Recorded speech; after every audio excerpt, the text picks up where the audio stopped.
Thank you, and hello everyone, good morning. First of all, I would like to thank you for this opportunity to be here today and to be giving you a lecture about the schooling system in Slovakia. And we will focus on the primary and secondary schools of Slovakia. So I hope you will enjoy it at least a little bit. You can take pictures of the slides if you want, but I can also send you the presentation later if you want. So let me introduce myself. My name is Libuša Brezinová, and I am a secondary school teacher here in Libuša. I teach at the first private grammar school in Sasova, and my teaching subjects are English and Geography in English. So, let's move on to our lecture. And today we will discuss 5 main areas.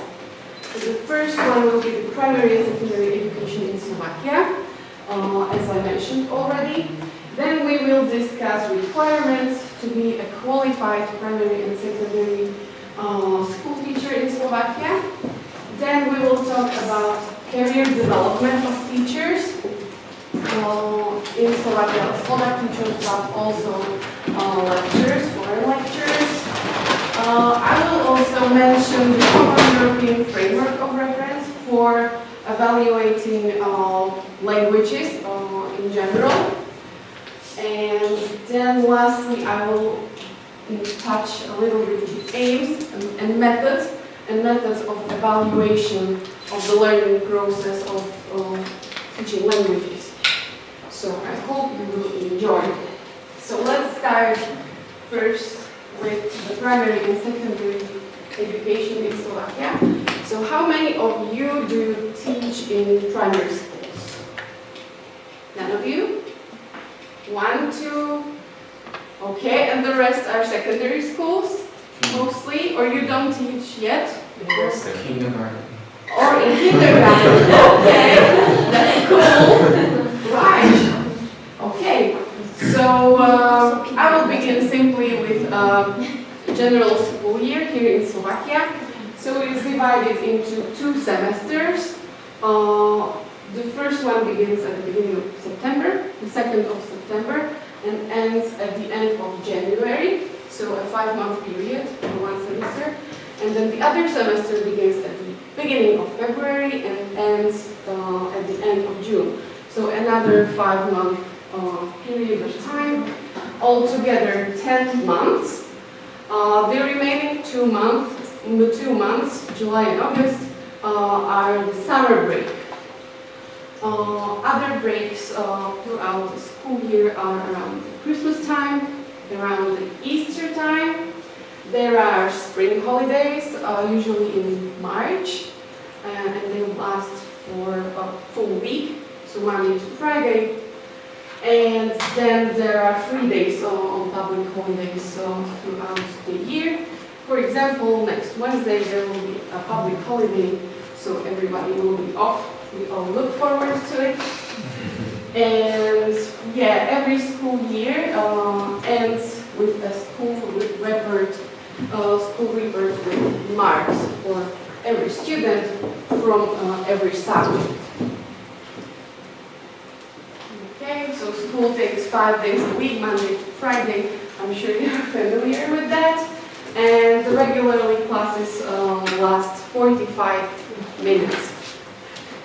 Okay, and now for the assessment of children. So children are evaluated with marks from 1 to 5, 1 being the best mark and 5 being the worst. So for example, here is a scale of approximate percentage to each mark. However, it can vary. For example, this is the scale that we use in our secondary school for general subjects. So 1 being 100 to 90%, 2 89 to 75, 3 74 to 50, 4 49 to 30, and then less than 30% is mark 5. For example, in my school, the scale for teaching language is a little bit more strict. So for grade 2, you need minimum 78%, not 75%. And for grade 3, you need 60%. So it's quite more strict for languages, but it varies from school to school, right? But it is always approximately like this. Right? So no dramatic changes from school to school regarding this scale. Alright, and so now for the grades in the primary and secondary school. So here in this chart, you can see that the primary school takes 9 years, and the typical ages are from 6 up to 15 years old.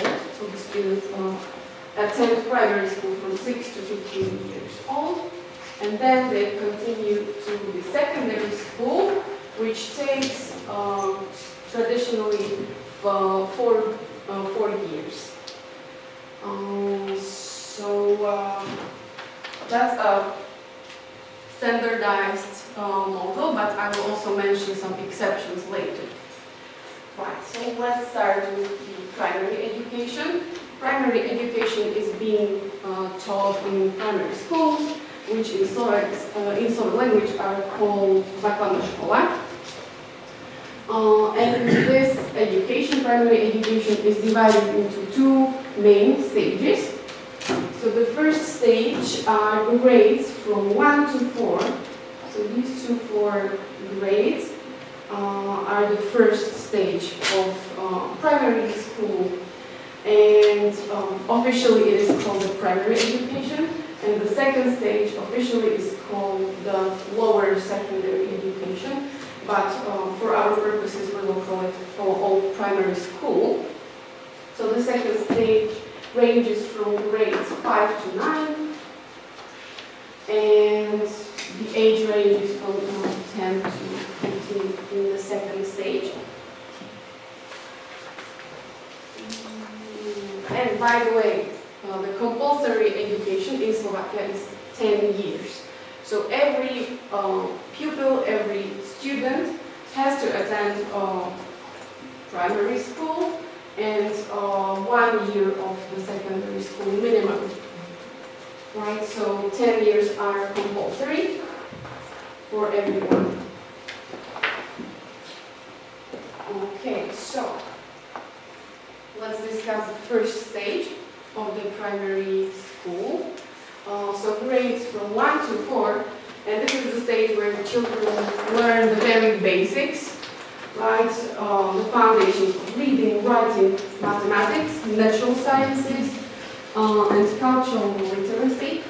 However, they don't only learn new knowledge, but they also learn new values, how to communicate with their schoolmates, how to communicate with teachers, how to cooperate maybe in a group of children, how to deal with maybe some first problems, and so on. And as for the subject, from grades 1 to 4, some of the subjects are like typical Slovak language, mathematics, informatics, and so on. The main difference are the natural sciences, which in Slovakia in this first stage of education are all in one subject, all natural sciences. And another slight change in the timetable for the first stage is the natural geography and history. So they don't have separate geography and history classes, but these smaller kids, grades 1 to 4, they learn about the national, about their nation, their state, anthem, flag and coat of arms, and basically everything connected here to Slovakia. As for teaching in this first stage, the study program for teachers teaching in the first stage varies from the study program for the teachers teaching in the second stage and in the high schools. It is because in this first stage, subject is taught by one teacher only. So the children attending grades 1 to 4, they are only taught by one teacher. And therefore also the teacher training is different. So when applying for the university, teachers teaching in the first stage, they have to apply for a different study program where they are taught how to teach every subject. Whereas teachers teaching in the second stage, so grades 5 to 9, and then the secondary school teachers, they study for the subjects that they choose, usually 2, plus some pedagogical training with it. So that's for the first stage of the primary school. Any questions so far? Right. So let's move on to the second stage. So here the subjects are more traditional Slovak language, foreign language, usually 2 of them in primary school, and then mathematics, geography, biology, chemistry, physics. You see all the natural sciences are now like normal subjects.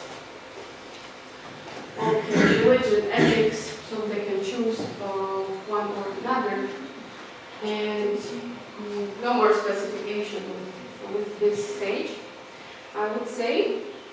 And at the end of primary education, all students have to take a monitor exam, which is taken in the 9th grade of the primary school. And usually it is taken in Slovak language and mathematics.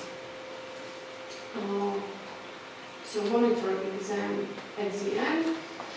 And then after completing this exam and completing this 9th grade, they can continue to the secondary school. However, there are some exceptions, as you can see, and those are 8-year grammar schools and then bilingual grammar schools. So for example, the 8-year grammar school means that children studying in a primary school can leave the primary school after the 5th grade. So from here on, they move on to the grammar school, where they study in a special kind of 8-year program. So these 4 years, together with other 4 years of the secondary school in one. So 8-year grammar school. It used to be a habit that these children didn't need to take the monitor exam because they skipped basically the 9th grade. However, nowadays there's been a change and they already have to take the monitor exam already.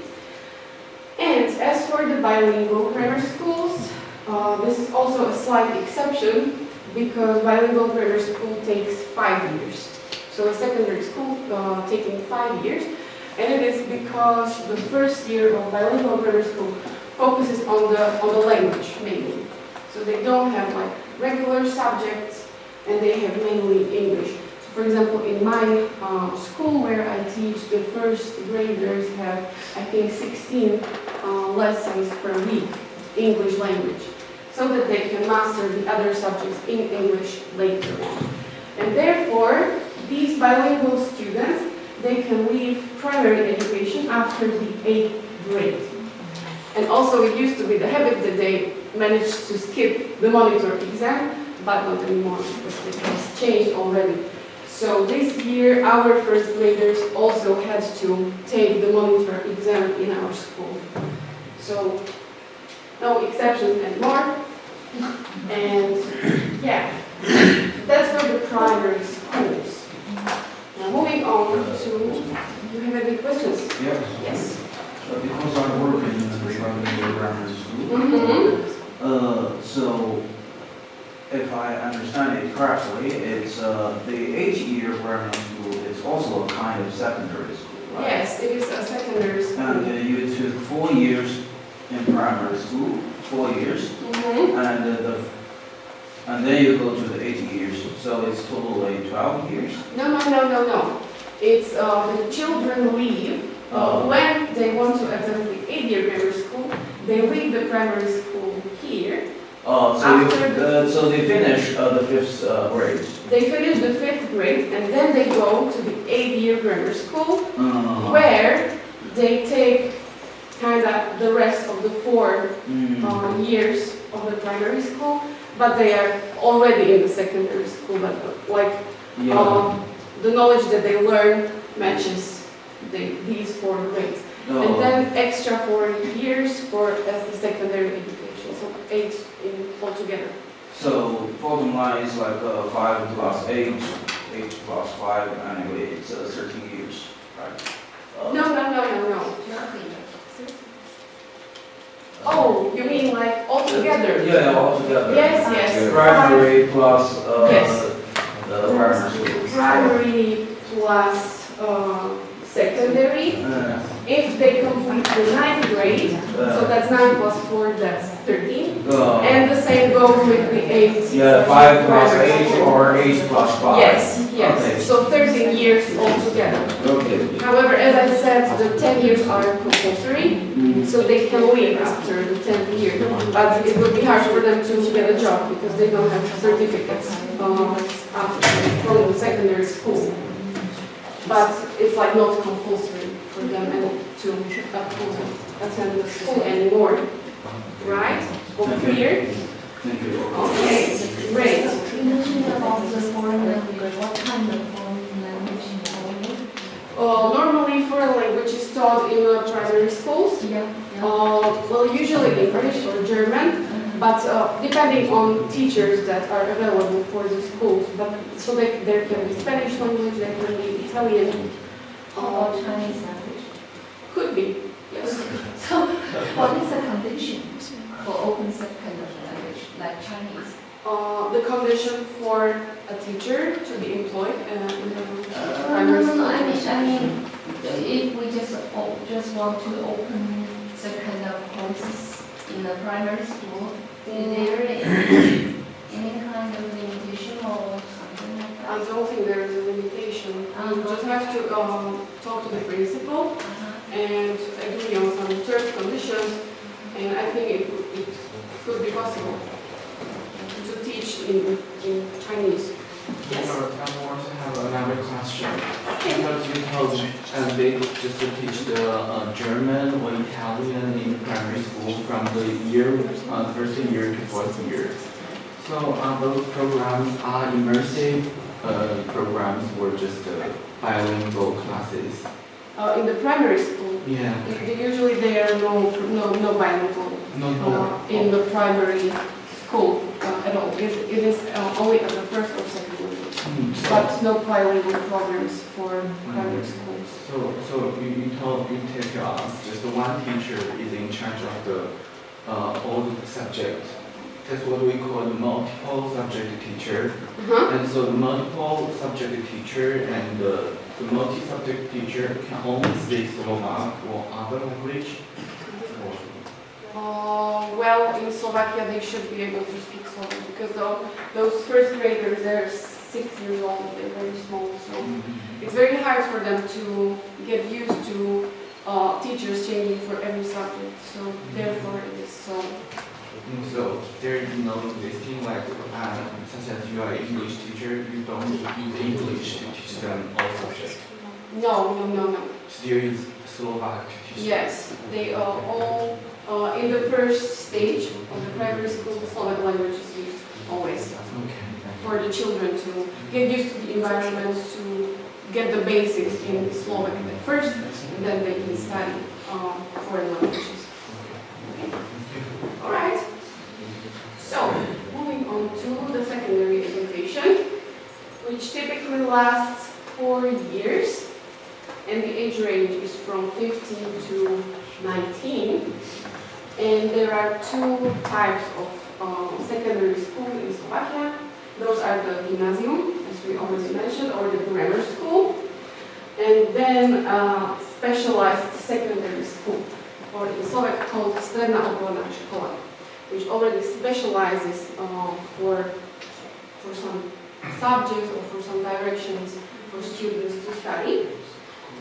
So let's discuss the grammar school first. So they provide general education for students. Therefore, it is very common for students who want to continue to the university to attend grammar school at first, and then they can pick the subject to take the school exam in, and then they can continue to the university. So these schools especially prepare students for further education, for higher education. And there are entrance exams here because the grammar school wants to get the best students for them to prepare them for the higher education. Therefore, they are considered prestigious, and they are also very competitive, like grammar schools among each other. Like they want to have the best results, the best students, and therefore they are also prestigious. They can also offer specialized classes. So, for example, the bilingual schools offer like specialized education in some language, but there are also schools that focus on, for example, programming, or for example, in my school we also have a study program of visual design and graphics. So the school can really choose their extra specialization, but that's extra to the general subjects. Right, and at the end of the grammar school, there is maturita exam, or a school leaving exam called maturita exam in Slovakia. Maturita, after completing this exam, they will get a school leaving certificate. The grades for in the school leaving certificate are sometimes important for universities to look at when you want to apply for the university. But not all universities do that.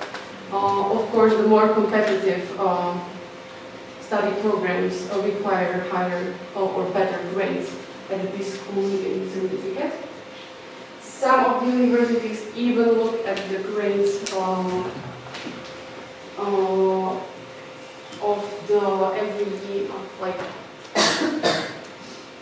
Just a second, please.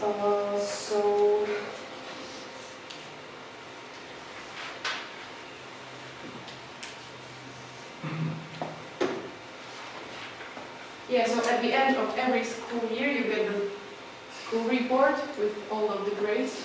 So some of the universities even look at all of the school reports from every year of the secondary studies of the student. So sometimes it can be really harsh. But this is the most important grade here in this school living certificate for students. Right. And now moving on to the specialized secondary schools. Those are good for students who already know after the primary education what they want to do next, because they already specialize to some field. So there are, for example, many kinds of specialized schools. For example, business, technical conservatories that teach playing a musical instrument, arts, medical schools, chemical, pedagogical secondary schools. So there are plenty of them that focus in one direction, and they also teach subjects accordingly. Like, so for example, business schools will teach accounting subject and so on. So they're already specialized. They cannot basically change their direction. Like the students studying here, they cannot change their direction for the future when they choose this school. However, in the grammar schools, they still can. They can pick their subjects for the school leaving exam. Right? And at the end of secondary education, as I mentioned in the maturita exam, it is usually taken in 4 subjects. In Slovakia, Slovak language is obligatory for Slovak students, and then the remaining 3 or 4 subjects the students pick on their own, based on what they want to study at the university. So for example, if you want to become a doctor, for your university you need to take the maturità exam in biology, chemistry and physics. So altogether 4 subjects. You can also pick 1 or 2 more if you wish, but it's not that common. Right. I forgot to mention one thing with the specialized secondary schools, that there are not only 5 years study programs, but there are also 2 years study programs, which are called apprenticeship. So this study program doesn't end with the maturità exam. You only get like an apprenticeship certificate at the end, but the value is not the same as the schooling certificate, right? So it's like apprenticeship for doing a certain kind of job, right? But they do offer this kind of education, right? Any questions? Regarding the schooling examination, when I was finishing grammar school, we had to take the examination in Slovak language, and we also needed to take out another second foreign language. Oh, Is it still necessary to take another second language, or it's just you can pick another subject and it doesn't have to be this? I think you can pick any subject. Maybe it was specific for your grammar school, because I'm not aware of the fact that you have to take the maturità exam in a foreign language. It's not compulsory in our school either. Oh. So Because I remember you could choose whether it's English or it's, for example, German. And we had to pass the examination on level B2. okay, So, might be specific for your school, because I haven't encountered this so far. Yes. Just one more thing that I think it was discussed politically, and that maybe mathematics would be compulsory for the future, but it hasn't been official. So no mathematics. I don't know about the foreign language, but I don't know about anything like that.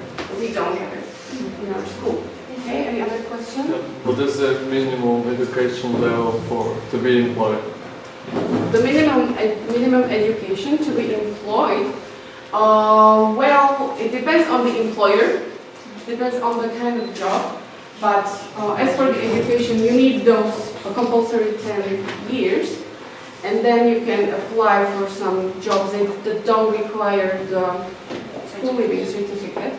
So I think anyone can get employed, but it depends on the employer, on specific people, and what they require, what their requirements are. But you have to be 15 years old in Slovakia. From then on, you can start working. That the legal age for a person to work from the age of 15, Yes. not of 18 or 19. From 15. From The 15. legal age, yes. When you get your ID from the state, you can start working part-time jobs, even though you are still in school. Yeah, so you can start, but simple jobs like. But for the full-time job, that's 18 or 19 years old for adults. I'm not sure about full-time. I think if you are 15 years old and have completed the 10 compulsory years, I think you can be employed full-time. I think it's possible. So another question, sorry for It's okay. So for the difference between grammar school and this specialized secondary school, is one is university application oriented, the other one is job oriented. Yes, exactly. This is job oriented. They prepare you for a certain profession with their specific subjects that they teach. And this one provides general subjects as well in the primary school. So geography, physics, chemistry, and so on.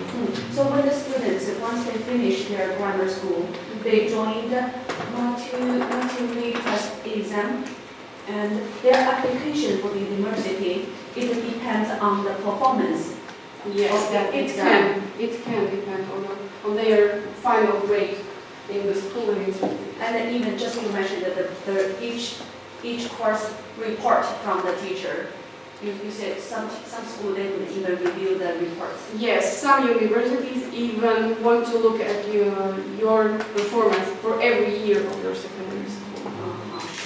Is that just for the universities in Slovakia or for all European universities? Because some of the students they have strong intention to go abroad for example to go to Czech and to other universities.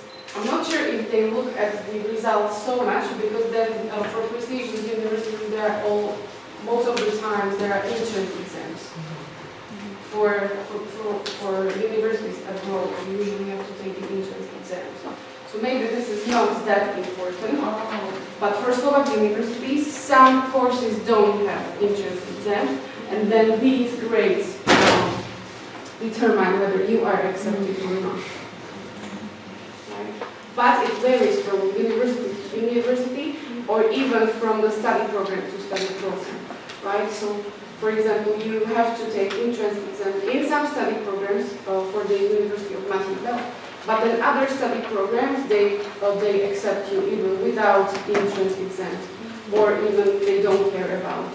It depends on how competitive the study program is, right? So if it becomes competitive, they obviously want the best students.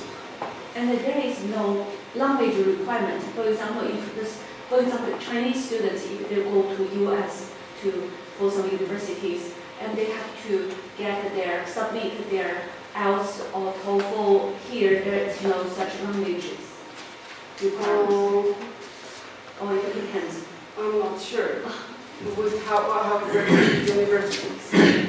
So what certificate do you need to apply for the university? Yes, that is particularly for language, or English, for example. I think, no, I'm not sure. I'm not going to Okay, say sorry. anything because I'm not 100% sure. So I'm not sure about the university requirements and the language requirements. Right. Any other questions? Yes. I have some question about this specialized secondary school. Basically, two questions. I don't know if you're going to mention this later. It's like, you said it's like 2 years sort of short program and 5 years full program. Is this like for every single school or for most of the schools they have this two different kind of plan or it's... They can have it, but not all of them have it. You have to look at the specific It's kind of school. depending on school. Some school Yes. is only 5 years, some school like Yes. 2, 5. Yes, or even 4-year courses. Oh, 2, 4, and 5-year courses. okay. But you have to look at the specific school and find out about what they offer. So they're Not for every, yeah. Yeah, and another question is, because you mentioned the gymnasium is more for the universities, and I also learned that from my work, but the specialized secondary school is for, basically for career, right, for jobs. Do they only directly go to the job market, or they have some higher education even after the specialized secondary school? It depends on what you study, what is the direction of each of those schools. Then you can maybe also apply for university, but it depends on the requirements of the university. Like some. So it's only university, there is no such thing as like a higher specialized education or something? I think the 5th year of the secondary specialized school, I think the 5th year is the extra one. So it's like a higher level, I could say. Okay. So, That's what you mean. so in a way, if they have the 5th year in the plan, they already offer some sort of higher level. Right. Yeah, but that's the 5th year, the extra. That's the 5th year, okay. Okay, so the 5th year is kind of extra. Yes, if they want to continue higher. Okay. Thank you. Okay, all right. Hey, anything else? Any questions? Can we move on? Right. Great. So now we are moving on to the second area of interest of today, and those are the requirements to become a qualified primary and secondary school teacher in Slovakia. However, most of the information that I found is regarding the Slovak teachers. I found only some specifications about the lecturers. But let's take a look at it. So these requirements are stated in the Act number 138 from year 2019. And it is a law on pedagogical and professional staff. So according to this law, to become a qualified teacher, there are 4 requirements: education, no criminal records, physical capability, and proficiency in the state language. Now we will discuss these in more details. So for education, if you want to be a full-time teacher, you need to achieve a second degree higher education. So basically, you have to get your master's degree in order to be able to teach in Slovakia. If you don't teach the first state of primary school, so the first 4 years, teachers are usually required to take 2 subjects to study at the university and then to teach them. So 2 subjects usually, plus there is a pedagogical base or pedagogical education that comes with this package of studying, teaching at the university. So this is what is required from the second stage primary teachers and then from secondary teachers.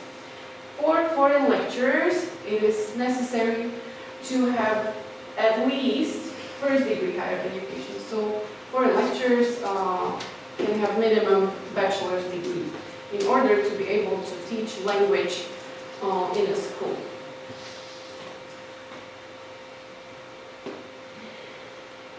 Okay, no criminal records. That's not. There's not much to say. Just somebody who has been convicted or who has been convicted of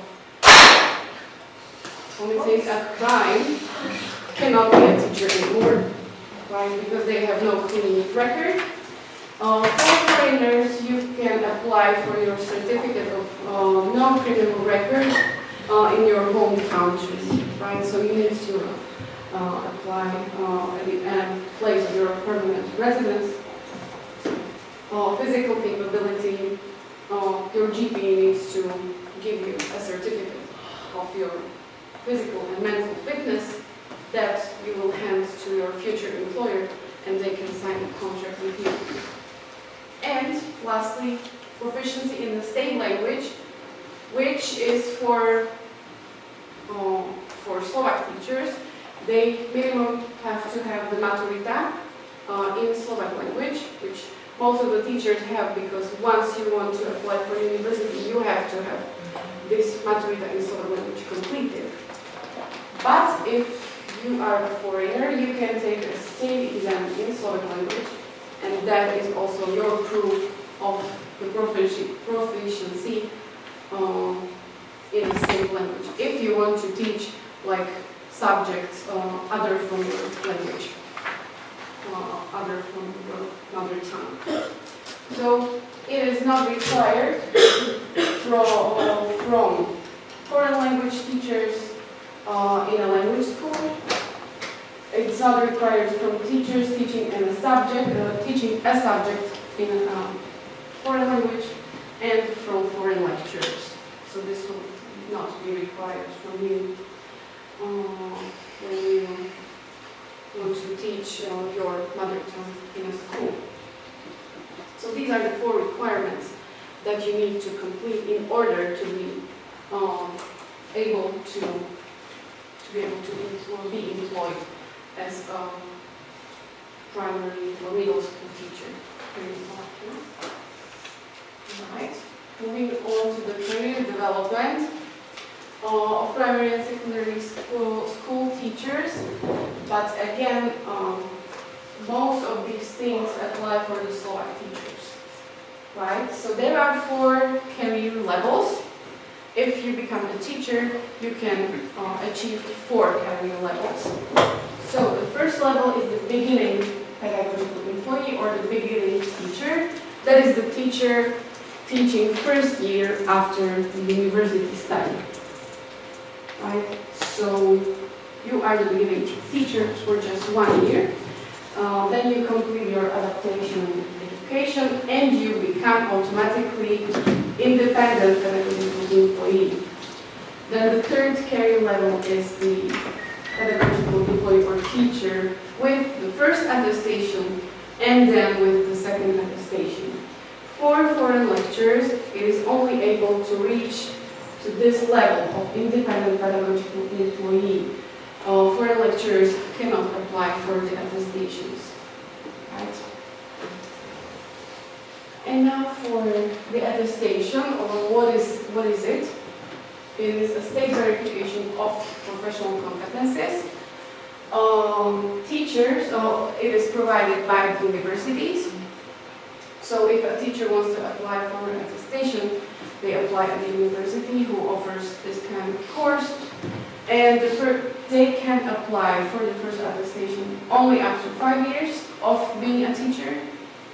And then they can apply for the second attestation 5 years after gaining their first attestation. So altogether 10 years.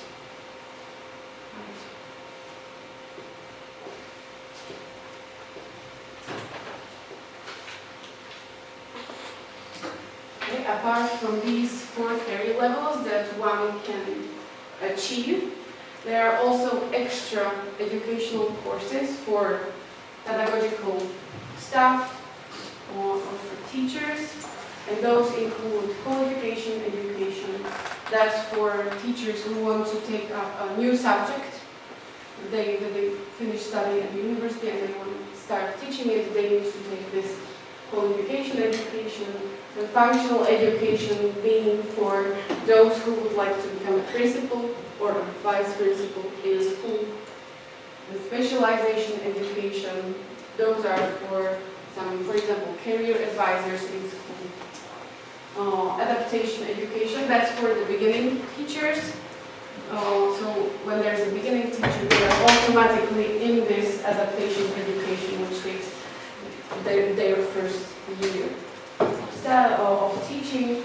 Then pre-attestation education being preparation for the attestation. Innovative education to somehow maintain or renew the knowledge of the teachers. And updating education, well, to update mainly the legal regulations of some sort. Now, Common European Framework of Reference for languages. Do you, by the way, have any questions regarding this?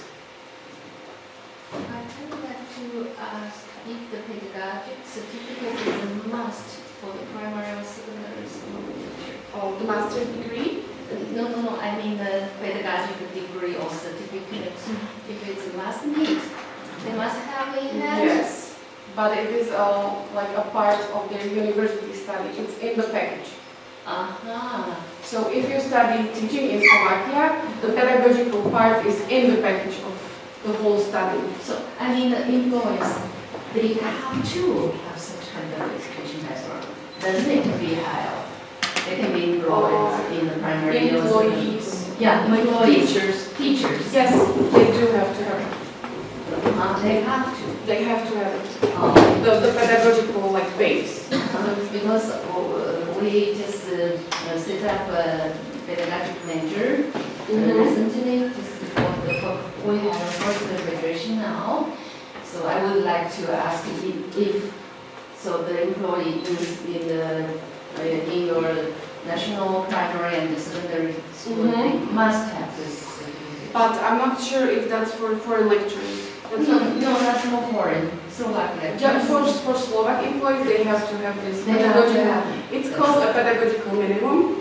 So even if you study, for example, a subject, but as a scientist, and you want to start teaching in primary or secondary school, you need to apply for this course for the pedagogical minimum. You have to complete some subjects within this study, and then you can teach in primary or secondary Yeah, school. so I asked that because we have such kind of a Chinese pedagogic major for the master degree. So I would like to know what's the future plan for them. Yeah, so they need to, like, but it's, it needs to be like specifically for the subject that you want to teach. Okay. Pedagogy, for example, when I studied at university, I had a subject, pedagogy of geography. And then you have to complete that. And also pedagogy of English, didactics, and these sort of things. You have to complete these in order to be able to teach full time. Thank So you. you get the pedagogical course, and then do you need to get another certificate? Yes, of course. Of course. They have another master because, so I mean, just in our It's not a department. related degree, I just want to know the certificate, not the degree. No, it's degree, master degree.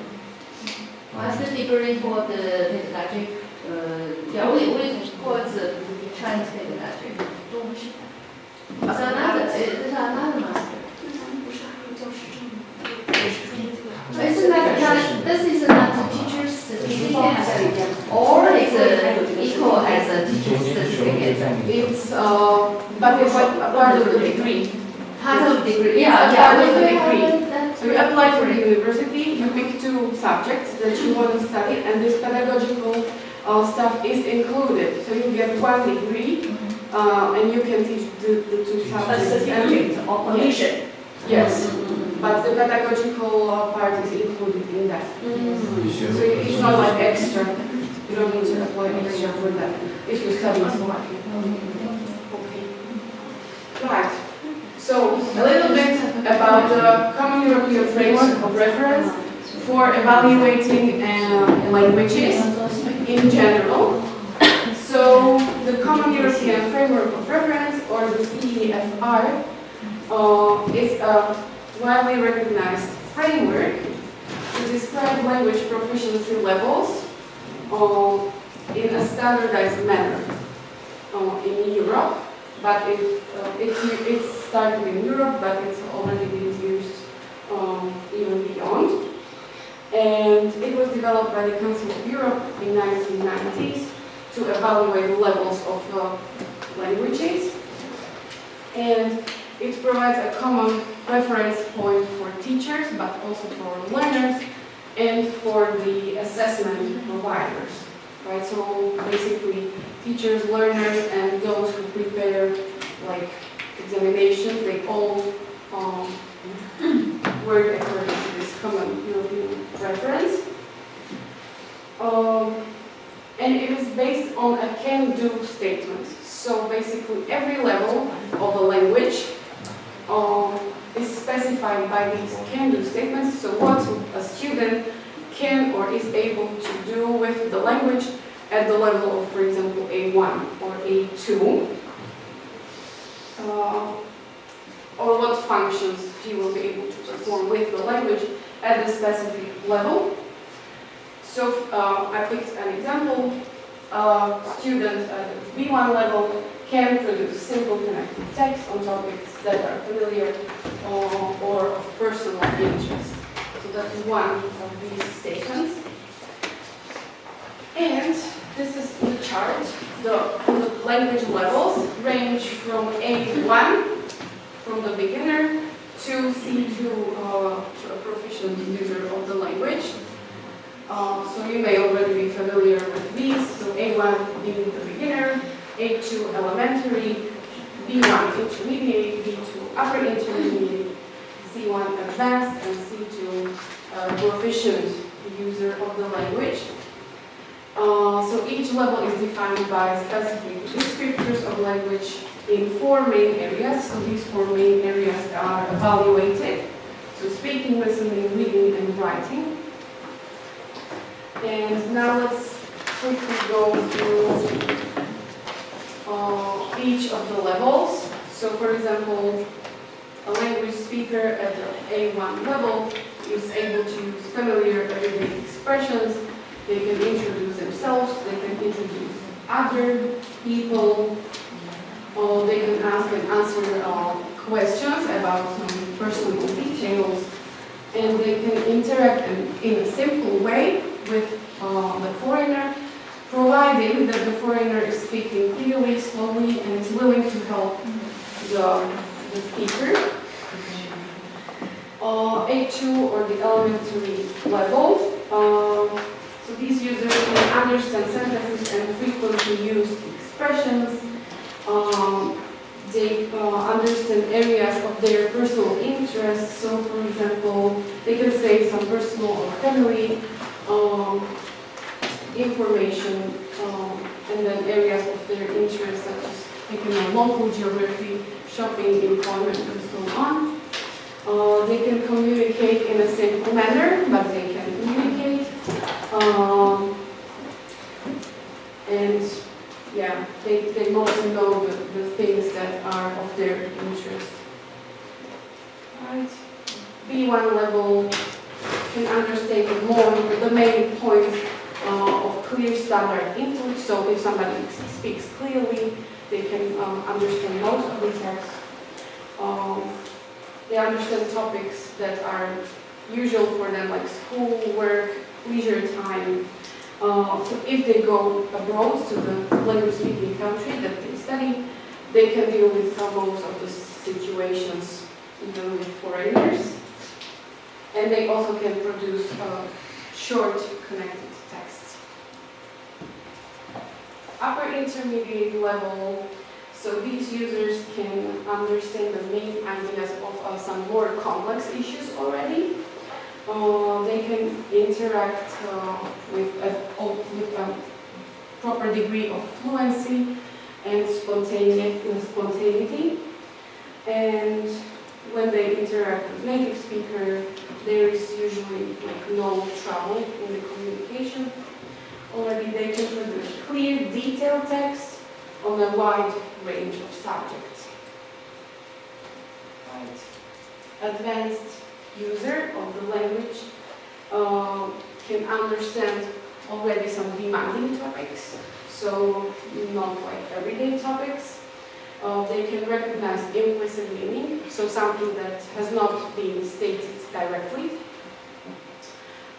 They interact fluently and spontaneously.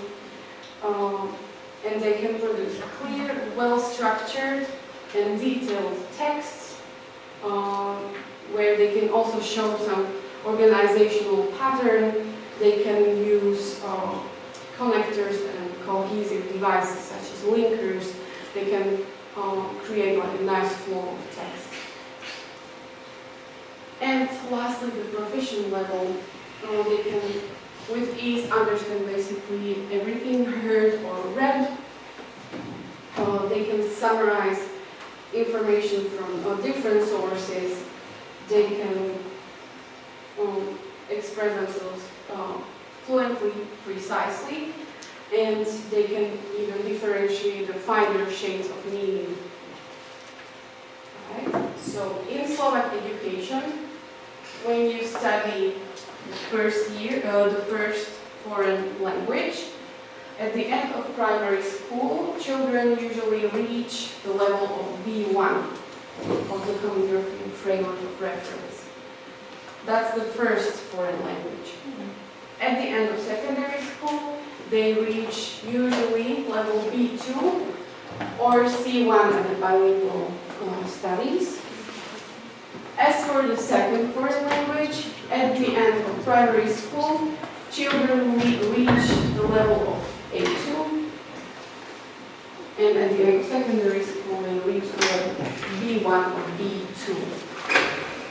So that's for the language levels in Slovak schools of the first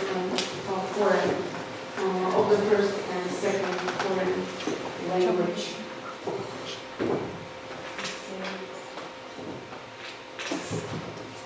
Any questions regarding this common European framework of reference? Is there any national level examination for such foreign languages? So for example, for English or for German, is there any kind of national examination for that? You mean like a state exam? Yeah, state exam. So you said that they must reach B1 or B2, C1. So who gave this? Give this mark, give this achievement certificate.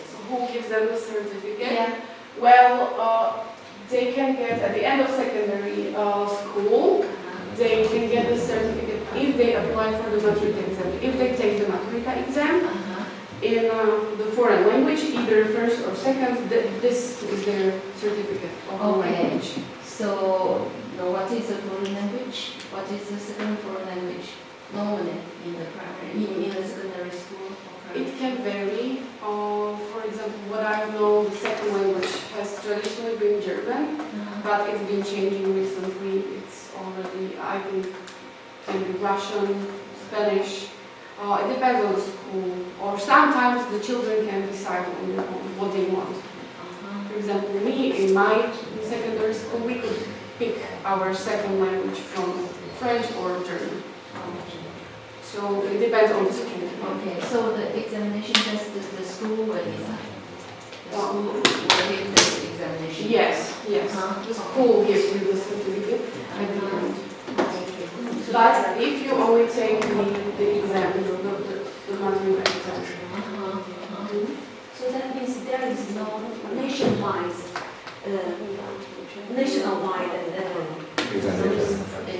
examination. No. You can apply, you can go to the language school and then they give you the certificate if you complete the exam over there. So the exam is in charge not by the state or by the school. Yes, but if you take your A-levels or your maturity exam in the language, then they give you a certificate. But if you don't take this exam in the language, you will not get the certificate. The maturity exam, it's in charge by the state or the school? By the school. By the school. Maturity exam is in charge. I also have a question. So for other people studying foreign language, like for us, like maybe Slovak, maybe some other languages, certainly I cannot go to study in secondary school. Yeah. So how to do that and where to go to get the exam? Language schools, private language schools, so you can find a language school and then they provide certain programs that you can apply for and they will also at the end provide you with a certificate. There definitely will be an exam. Yeah, and their exam is also a maturity exam? No. It's just CEFR? Yes, it depends on the certificate that you apply for. So different language schools provide different certificates. For example, IELTS or TOEFL. That is also very common and accepted in For Europe. Slovak language, there's any special thing like TOEFL or I'm not sure. Okay. I'm not sure, but you can look at some language schools and what they provide. Regarding Slovak language. Are there any requirements for the third foreign language? Sorry? Are there any requirements for the third foreign language? So No. the first and second? But if the school provides the third language, then the children can also take a third foreign language if they want to. But it's not required from us. It's not It's required. not obligatory to take the third foreign language. But for example, our school provides a third language. Yeah, by the end of the study of the third language, there's also no compulsory requirements for them to pass, such as A2 or B1 or no such requirements. No, not like requirements. Or what do you mean, like? I mean, so the this level? is a compulsory, right? This is compulsory for students to pass those relative Yes, levels. the first and second language Yeah. are compulsory. But for the third language, there's no such It's thing. not compulsory. And I don't know also about the level or when they finish their studies. But this is compulsory. Right. And lastly, and briefly about the aims, methods and assessment when teaching languages in Slovakia. So basically how language is taught in Slovakia by the teachers. So the main aim of the studies is to teach the students all forms of communication in the foreign language. So basically to gain the skills of speaking, listening, writing, and also reading. The teachers try to lead the language teaching so that the students will be able to acquire new competencies. So reading, listening, writing, speaking, but also to review their previously learned knowledge, and also to utilize not only that knowledge but from other subjects as well. Like so, to use basically all the knowledge that they have previously learned, to also evaluate, so students or we teachers, we try to lead the students to be able to self-evaluate themselves also in the school process, so that they can think of their own language learning and evaluating. Right? They're trying to basically teach students to show interest in language and the different cultures, and to think about the language learning. Right? And the main goal is to teach students how to solve everyday life situations in a foreign country of the language that they are learning, and also how to assist foreigners, for example, coming to Slovakia, and to help them. Okay, so to achieve these aims, there is a set of topics that is taught in secondary schools when teaching or when leading children to the Maturita exams. So these topics that I will show you are the topics that are taught before the Maturita exam to students, to basically cover many areas of life so that they can learn vocabulary regarding these areas of life. And so most areas of life are covered here. So family, culture and arts, sports and games, housing, food, shopping, banking and finances, healthcare, education, jobs, human relationships, people and nature, science and technology, communication, its means and forms, people and society, mass media, the young and their world, fashion, hobbies, leisure, lifestyle, traveling, towns and places, multicultural societies, public holidays, crime and justice, reading books, and then also the countries of the language that they're learning. So I picked the English topics. So, the United Kingdom and United States, but of course for German language it would be Germany, Austria, maybe Switzerland. And you cannot really see the bottom line, but there are learning languages, and here is Slovakia, my homeland.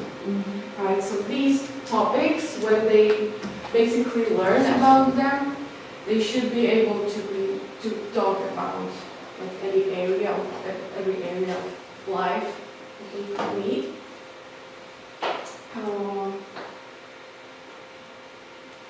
And yeah, then there are various methods how to teach these children, not just the topics, but also maybe grammar that can be used with various topics.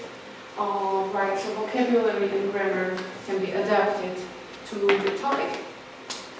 So here I've listed some methods that Slovak teachers use, and they use them frequently when teaching these areas or these competencies. Like, so for example, for vocabulary, there are exercises, games, using of words in a sentence, or creating a story.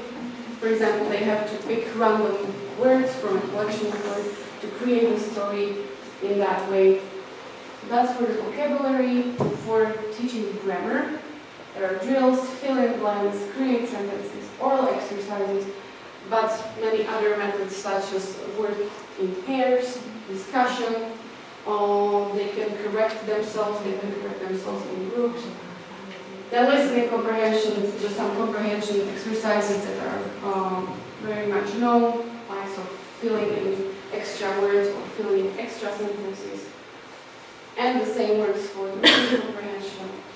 And then also writing assignments are a great way for children to learn. So there are many topics they can write on and many styles, so essays, reviews, blogs, short stories, and so on. And of course, speaking practice is crucial. So there are also various ways of how to do that, such as role play, picture description, simulations, presentations, and also discussion among students. And now, when students, these are evaluated on levels of the content, fluency, linguistic accuracy, and the structure.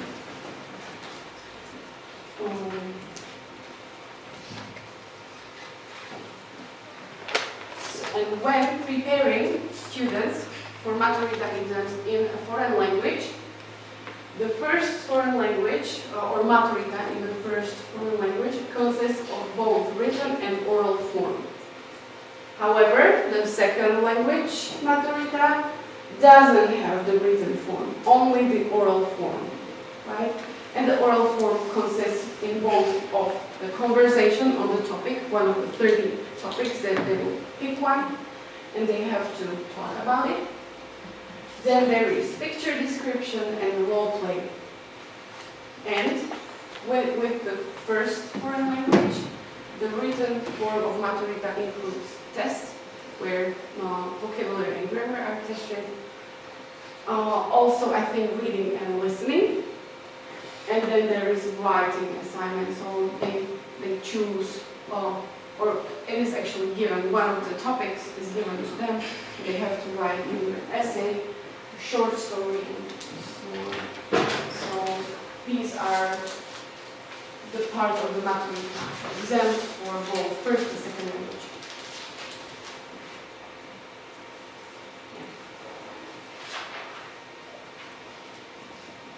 All right. I think that's it from my side. So, should you have any more questions, feel free to ask. Yes, may I ask about that role play and conversation, because it's oral form, so that means students need to have the task with another classmates or with the assessor? With either with the classmate or with the teacher.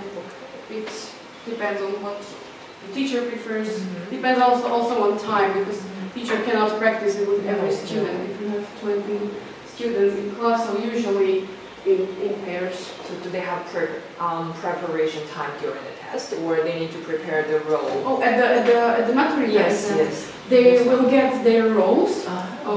One role is played by the teacher, and the other role is played by the student. Yeah, they have some preparation time to think of some ideas. It should be, the students should be talking more, but the teacher can help them to lead the conversation in some way. Yes? Actually, yeah, the question is just this, because there are many students whose major is sign language, and there are also Chinese volunteer teachers.